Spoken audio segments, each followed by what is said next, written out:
की कहानी लूसी नाम की एक छोटी बच्ची की है, जिसकी जिंदगी में 5 छोटे लोग आए। उनके आने के बाद उसकी जिंदगी में क्या अलग मोड़ आएंगे या फिर कुछ खतरनाक होगा। तो कहानी के शुरू में हम लूसी को देखते हैं, जो स्कूल में सबसे अच्छी और लायक होशियार स्टूडेंट थी। उसका एक छोटा भाई भी था जो शरारती और पढ़ाई में लूसी से थोड़ा कम था। उसके नंबर अपनी बहन से हमेशा कम आते थे। उन दोनों बहन भाइयों का इस स्कूल में आखिरी साल था। एक दिन उनकी टीचर बताती है कि टॉप करने वाले बच्चे आगे बैठेंगे, यानी कि जिनके अच्छे नंबर्स होंगे, और फिर बच्चों को नंबरों के हिसाब से बिठाया जाएगा। और साथ ही टीचर ये भी बताती है कि इस साल जो टॉप करेगा, अच्छे नंबर हासिल करेगा, उसको अवार्ड भी दिया जाएगा। क्लास में लूसी के साथ जो लड़की बैठती थी वो उससे बहुत जलती थी। वो लूसी को अपना दुश्मन मानती थी। घर में लूसी के मॉम डैड को जब पता चलता है कि अच्छे नंबर लेने वाले बच्चों को अवार्ड मिलेगा तो वो बहुत खुश होते हैं। उसके मॉम डैड उसके भाई से ज्यादा उसका ख्याल रखते थे, क्योंकि लूसी हमेशा अपनी क्लास में अच्छे नंबर लाती थी, जबकि उसका भाई थोड़ा शरारती था। लूसी अपने मॉम डैड को अपने भाई के बारे में बताती है कि वो क्लास में बहुत शरारती करता है, वो ठीक तरह से पढ़ता भी नहीं।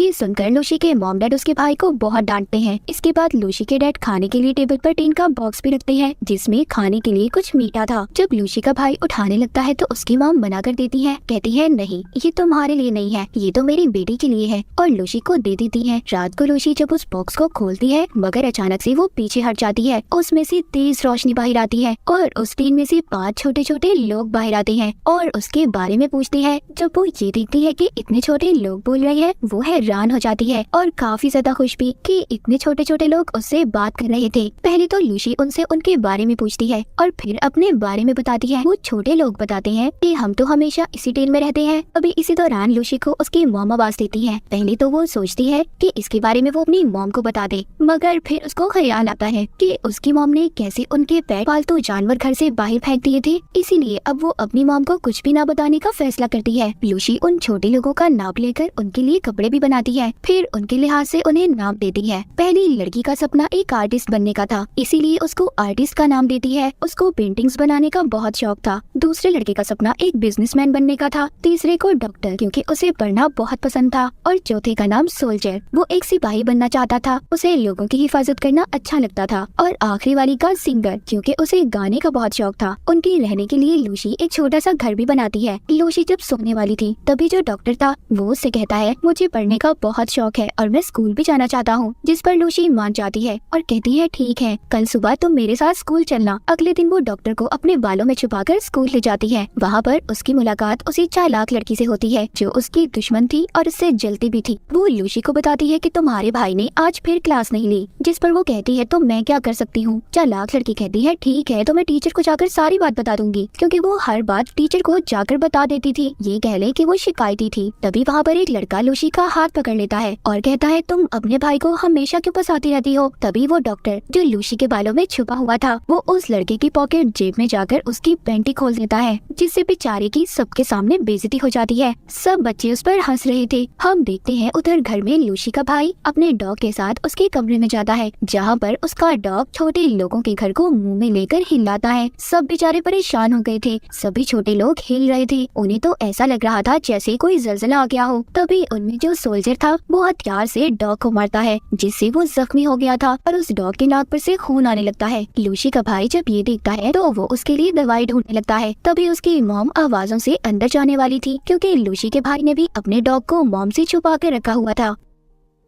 जब छोटे लोगों को पता चलता है तो वो उस डॉग को छुपाने में उसकी मदद करते हैं। सोल्जर उसके ऊपर बैठकर उस डॉग को खिड़की से निकालकर ले जाता है। रात को जब लूसी को पता चलता है कि सोल्जर गायब है, सभी चोरी छुपकर उसे ढूंढने जाते हैं। तभी लूसी का भाई भी छोटे लोगों को देख लेता है। वो अब अपने भाई को सब कुछ सच बता देती है। उसका भाई सबका शुक्रिया करता है कि उन सभी ने उसके डॉग को बचाया। यहाँ पर लूसी बताती है कि मेरी मॉम का कहना है अगर मेरा भाई इम्तिहान में 90% नंबर लेकर पास होगा तभी वो इस डॉग को घर में रखने की इजाजत देंगी, पर वो बेचारा नालायक था, इतने अच्छे नंबर कैसे ला सकता था। यहाँ पर जो डॉक्टर था कहता है मैं करूँगा मदद तुम्हारी। अगले दिन डॉक्टर उसकी मदद करता है, पर क्लास में लूसी पेपर हल करते हुए सो जाती है। जब रिजल्ट आता है तो इसके भाई के तो बहुत अच्छे नंबर आए थे, क्योंकि उसकी मदद डॉक्टर ने जो की थी। इस बात पर लूसी के मॉम डैड उसको बहुत डांटते हैं। उधर टीचर को स्कूल में लूसी के भाई पर यकीन नहीं आ रहा था कि वो इतने अच्छे नंबर कैसे ले सकता है, पर अभी भी डॉक्टर की मदद से सभी सवालों का सही से जवाब दे देता है। उसका नाम स्कूल की अच्छी अच्छे और बेहतरीन स्टूडेंट में आ गया था। उसके मॉम डैड भी अब उस पर ध्यान देने लगे थे। पर लूसी इस बात से बहुत ज्यादा परेशान हो जाती है और बारिश में बैठकर सोचने लगती है। तभी उसकी दोस्त उसके पास आती है जो कहती है, क्यों परेशान बैठी हो, ये एक टेस्ट ही तो था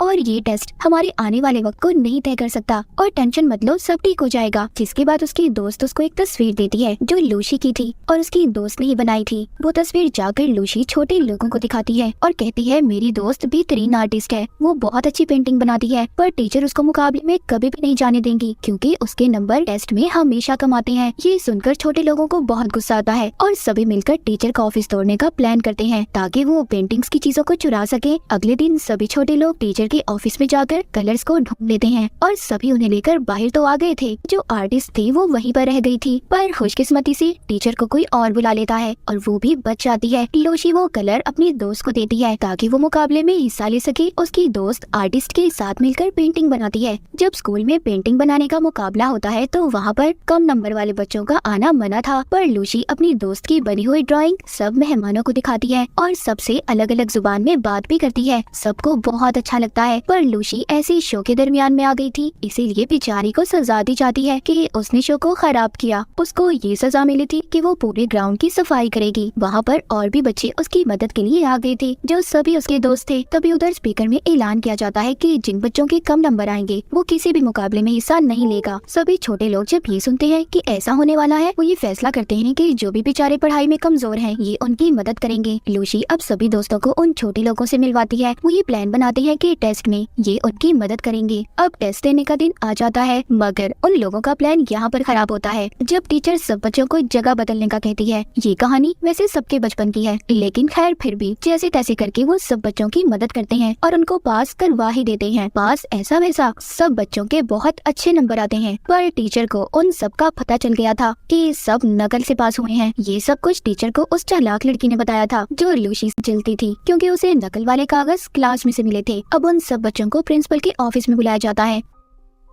उन सबसे पूछा जाता है कि ये सब किसने किया। लूसी सारा इल्जाम अपने सर ले लेती है कि ये सब उसने किया है। सारा कुछ सुनने के बाद लूसी के मॉम डैड को स्कूल बुलाया जाता है और उनको लूसी के बारे में बताते हैं। उसको स्कूल से भी निकाल दिया जाता है। इस बात पर उसकी मॉम भी उसे बहुत डांटती है। लूसी कहती है, इधर बच्चों के साथ नंबर्स के बिना पर उनसे नाइंसाफी की जाती है। प्रिंसिपल जब ये बात सुनते हैं तो बहुत गुस्सा करते हैं, पर लूसी के डैड कहते हैं, प्लीज नहीं, मेरी बेटी को मत निकालिए। खैर उनकी बातों पर प्रिंसिपल और टीचर मान जाती हैं। उधर सब छोटे लोगों को जब पता चलता है, वो कहते हैं कि ये सब कमजोर बच्चों को पढ़ने की जरूरत है। लूसी ये सब सुनकर कहती है, पहले मैं भी बहुत अच्छी स्टूडेंट थी, बहुत अच्छे नंबर लिया करती थी, पर तुम्हारे आने के बाद मैं बिल्कुल अच्छे नंबर नहीं ला सकी। ये सुनकर वो छोटे लोग काफी उदास हो जाते हैं और अपना सामान बांध कर चले जाते हैं। वो सभी दूसरी जगह पर आ गए थे। उनके पास लूसी का छोटा भाई आता है। छोटे लोगों में जो डॉक्टर था वो कहता है, सभी कमजोर बच्चों को इकट्ठा करो, हम सबकी मदद करना चाहते हैं, हम उन्हें बताएंगे कि कैसे पढ़ते हैं। सभी बच्चे इकट्ठे होते हैं। वो सबसे कहते हैं कि तुम्हें इकट्ठे होकर पढ़ना होगा। एक दिन चालाक लड़की छोटे लोगों को देख लेती है और उन्हें एक शीशे के जार में बंद कर देती है ताकि पढ़ाई में ये उसकी मदद कर सके। अगले दिन लूसी का भाई उन छोटे लोगों के गायब होने के बारे में लूसी को बताता है और उन्हें ढूंढने का कहता है, पर लूसी कहती है, नहीं, हमें इस वक्त अपने टेस्ट पे ध्यान देना होगा। उधर दूसरी तरफ चालाक लड़की छोटे लोगों को स्कूल के स्टोर में बंद कर देती है और उन्हें जार से बाहर निकाल देती है, पर तभी उन पर एक चूहा हमला कर देता है। उधर क्लास में लूसी अपना टेस्ट छोड़कर बाहर जाने लगती है क्योंकि उसे भी अब छोटे लोगों की फिक्र हो रही थी, मगर टीचर कहती है, लूसी अगर तुम ऐसे गई तो तुम्हें स्कूल से निकाल दिया जाएगा। पर वो नहीं सुनती और क्लास से चली जाती है। वो छोटे लोगों को सब जगह पर ढूंढ रही थी, तभी उसे जार के टूटने की आवाज आती है जो स्टोर रूम से आई थी। वो जल्दी से उस जगह पर जाती है। वो अपने सभी छोटे लोगों को जो अब उसके दोस्त बन चुके थे उन्हें उस चूहे से बचा लेती है और सबसे माफी मांगती है, जिसके बाद उन्हें यहाँ से ले जाती है। जिसके बाद वहाँ पर चालाक लड़की आती है जो देखती है अब वहाँ पर कोई भी नहीं था। तभी जब वो लाइट जलाती है तो उसमें से चिंगारियां उठने लगती है और आग लग जाती है। पूरे स्कूल में आग फैल चुकी थी। आग लगने की वजह से सब बच्चे फंस गए थे, पर टीचर सबकी मदद करती है और सब बच्चों को बाहर निकालती है। कुछ टीचर्स आग को बुझाने की कोशिश कर रहे थे। उधर लूसी भी फंस गई थी। इधर ही लूसी चालाक लड़की को भी बचाती है जो चोट लगने की वजह से रो रही थी। सब बच्चे भागकर स्कूल की छत पर आ गए थे। वहाँ पर छोटे लोग हेलीकॉप्टर लाते हैं जो लूसी के भाई की मदद से लाए थे। वो एक रस्सी फेंक कर सबको बचाते हैं। सब बच्चे अपने यूनिफॉर्म की मदद से रस्सी को पकड़कर आगे पड़ते हैं। मगर जब लूसी की बारी आती है तो आग लगने की वजह से रस्सी जलने लगती है। तभी उधर छोटा सोल्जर रस्सी पर कूदकर लूसी को बचा लेता है। सब लोगों को उन छोटे लोगों का पता चल चुका था कि इनकी वजह से सबकी जान बच पाई। जिसके बाद जल्दी से सोल्जर को हॉस्पिटल ले जाया जाता है। उसको खून की जरूरत थी तो टीचर से मिलता था। लूसी की टीचर खून देकर छोटे सोल्जर को बचा लेती है। लूसी के मॉम डैड को भी एहसास हो चुका था कि हर वक्त पढ़ना, अच्छे नंबर लेना सब कुछ नहीं होता। इसके अलावा और भी जिंदगी में बहुत से काम है, जैसे दूसरों की मदद करना, दूसरों से प्यार करना और उनकी परवाह करना। वो छोटा सोल्जर भी अब ठीक हो चुका था। मूवी के आखिर में दिखाया जाता है कि लूसी को बेहतरीन स्टूडेंट का अवार्ड दिया जाता है। लूसी सबसे कहती है हमें मेहनत करनी चाहिए और अच्छे नंबर लेकर हमेशा पास होना चाहिए। उसके लिए सभी तालियां बजाते हैं और आखिर में छोटे लोग लूसी को गुड बाय बोलकर जाने लगते हैं अपनी असल दुनिया में, जहाँ से वो आए थे, जिसके बारे में कोई भी नहीं जानता था कि आखिरकार वो आए कहाँ से थे। जाते हुए आर्टिस्ट अपनी ड्राइंग लूसी को देकर जाती है, जिसमें लूसी उनके साथ थी।